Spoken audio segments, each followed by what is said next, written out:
Do you need to EQ your virtual instruments? Well, yes.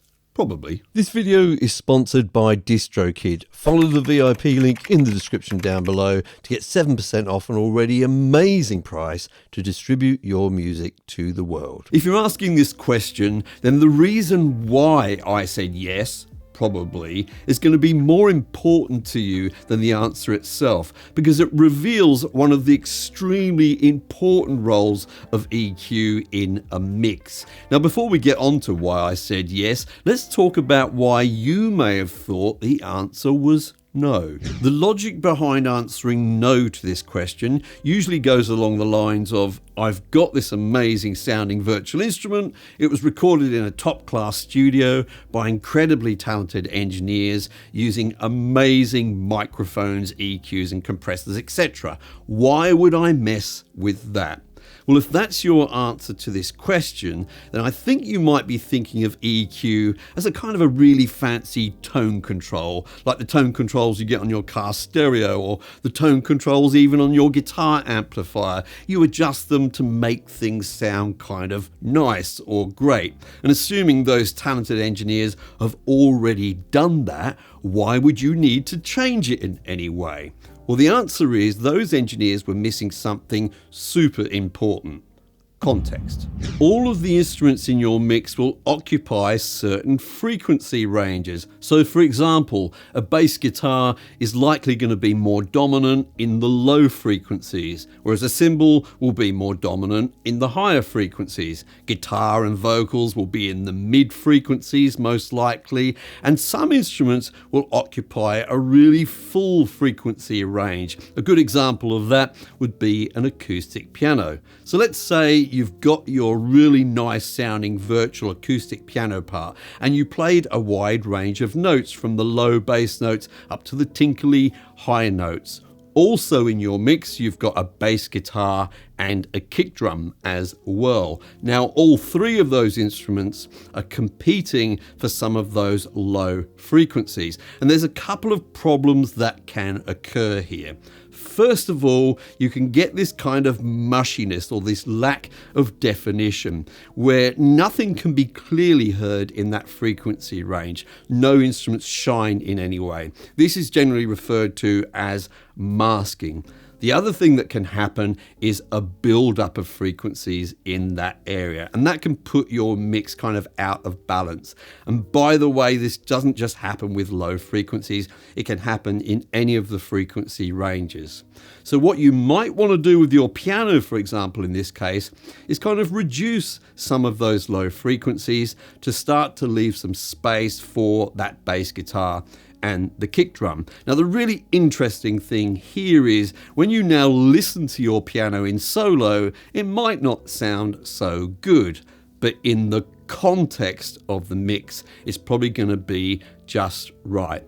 And that's what that original, incredibly talented engineer was missing, the knowledge of the rest of your mix. So what they probably did was make that instrument sound really great as a solo instrument, leaving you to make it fit in your mix. So the three basic approaches that I use for this is, first of all, using a static EQ. In other words, I identify which frequency ranges are problematic and I'll do some reduction in those areas.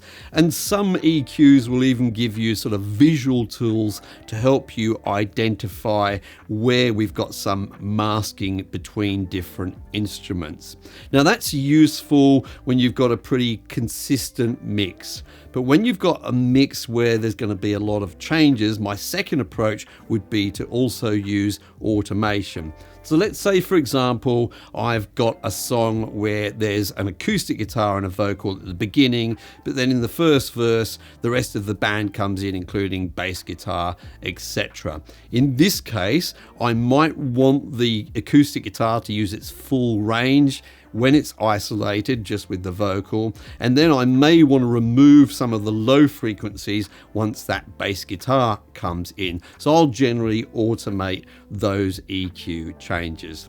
Now, the third approach you can use, which is really useful, is to use dynamic EQ. So let's say, for example, you've got an acoustic guitar and then at some point later the vocal comes in, and they both kind of occupy a lot of the same middle frequencies sometimes. So what I sometimes do is set up a dynamic EQ with a side chain, so that when the vocal comes in, it triggers some decrease or suppresses some of those frequencies, or attenuates, if you want to use fancy words like that, on the acoustic guitar. This is nice and dynamic. It means that as soon as that vocalist stops singing, then we get to hear the full range of that acoustic guitar again. Now, of course, there are times when I don't EQ virtual instruments. Now, I wouldn't want you to think that this is some kind of strict rule that you have to follow. It's your mix. You can do as you wish. And if you think it sounds better without EQing it, then don't let me stop you. And there's definitely some times when I don't EQ virtual instruments, especially when it's a kind of a solo piece or where there's not many other instruments competing with it.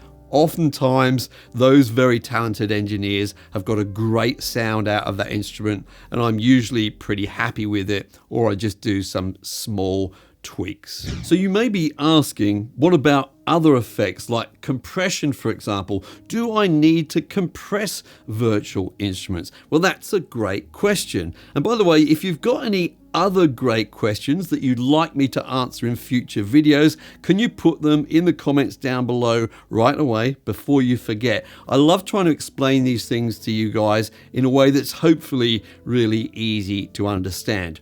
Now, before we do answer the question of whether you should compress your virtual instruments or not, I'd like to remind you, if you're releasing your music to places like Spotify, Amazon, Google Play, etc., don't forget to check the VIP link in the description down below to our sponsor, DistroKid. If you follow that link, you'll get 7% off of your first year of membership. Now, it probably won't surprise you to know that my answer about compression in this context is pretty similar to my answer about EQ, but there's a sort of slightly nuanced variation to it.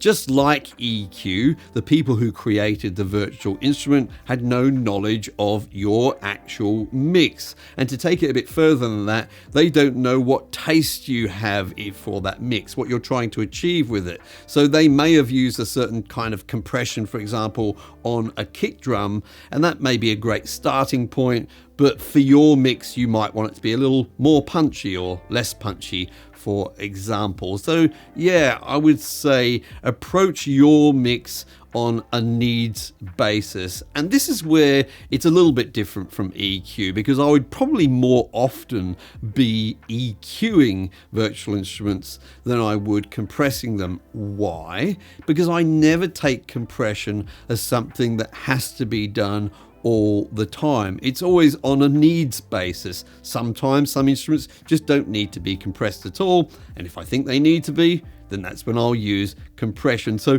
try not to assume that you always will compress virtual instruments, or you always won't. Use compression if you need it. I'd like to leave you with this thought. What if I set you a challenge? You have to set up a basic mix, only using the faders, but the rule was you have to listen to each individual instrument in solo as you set its fader level. So you do the vocal, you set a fader level. You do the guitar, you set a fader level. You do the drums, etc. Now, do you think you could actually get a decent balanced mix by doing that? I think the answer is almost certainly no, unless you're really, really lucky, because setting those levels isn't about a correct level or a volume for each individual instrument. It's about how it compares to other things. So how does that vocal compare to the level of the guitar or the drums, etc. So let's take that a little bit further into EQ and compression. How can you really adjust the EQ properly, given the information I've given you in this video, if you're not comparing that instrument to the other instruments in the mix. And I think the same is somewhat true with compression as well. Very, very true with compression. Now, I'm not saying never use solo. I think that's a very, very silly rule, because the solo feature is a very useful tool, especially when you're trying to sort of find something or clearly hear what's going on with something. But I do think ultimately when you're mixing, you need to hear the relationships between everything. That's where you're going to find your balance. Let me know what you think in the comments down below. I'm Mike. I hope you're well, and I'll see you in the next video.